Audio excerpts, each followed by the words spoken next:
Seja bem-vindo à cratera Kawah Ijen, na Indonésia, uma verdadeira obra-prima geológica. É parte do complexo do vulcão Ijen, em East Java, uma das áreas mais sulfúricas do mundo.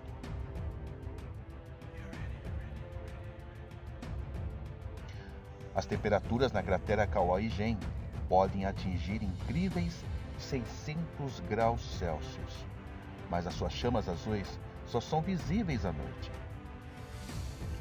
O azul, incomum para um vulcão, deve-se à presença de um solfatara ativo, que emite fortes gases com altos níveis de enxofre.